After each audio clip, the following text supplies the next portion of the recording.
শুরু হচ্ছে উল্টো পৃথিবী, এক অন্য গ্রহের কাহিনী। কি গো, আমি একটু বাপের বাড়ি যাবো বলছি। ঘন ঘন বাপের বাড়ি যাবে? এখানে কি সংসার করতে এসছো নাকি? মায়ের শরীরটা একটু খারাপ। সারা জীবন যখন মায়ের সেবা করবে তাহলে আমাকে কেন বিয়ে করেছিলে? যত সব সরো দেখি।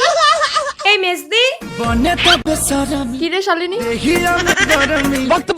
এই আমার বর একটু বাপের বাড়ি যাবে বলছে, তোর বরকে একটু রান্নাটা করে দিতে বলতো। না না, হবে না, আমার বরের পেটে বাচ্চা, ও সব কিছু করতে পারবে না।